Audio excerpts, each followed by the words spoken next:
Black feminist activists embrace legacy while crafting their own representations. Artistic articulation is a tool for enhancing awareness of legacies of activism and legacies of love. Simply through its existence, Black women's art is a critique of institutions. It reclaims their bodies from the patriarchal gaze, canonizes their voices as they tell their stories, rebuffing the dominant white supremacist narrative. The medium of art is a means for the expression of experience, of loving appreciation. Black feminist creators hold themselves as subject rather than object, just as we, the viewers, must exercise our power as active listeners and thinkers.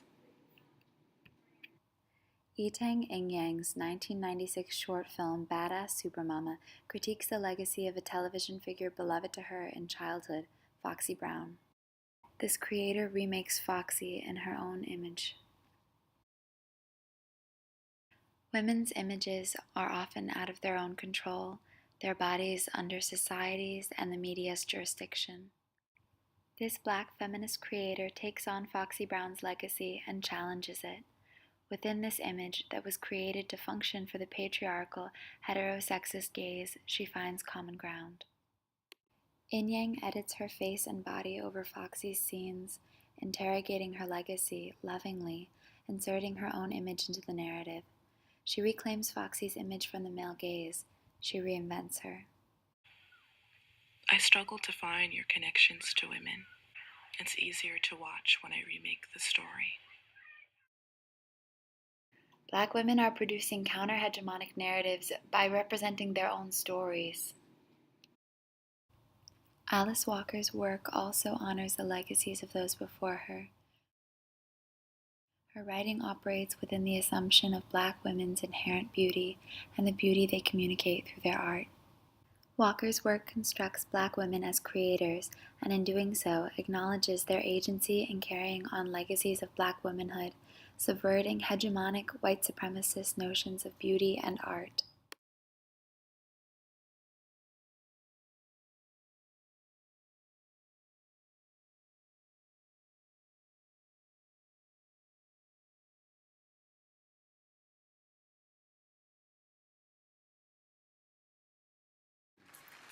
Black women are producing counter-hegemonic narratives by representing their own stories.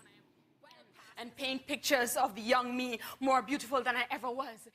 Staceyann Chin's work, if only out of vanity, expresses her desire to carve her way in the world and defy all previous categorization. I want to go down in history in a chapter marked miscellaneous because the writers could find no other way to categorize me in this world where classification... Her spoken word poetry interrogates narratives of beauty, as well as heteronormative patriarchal systems around her.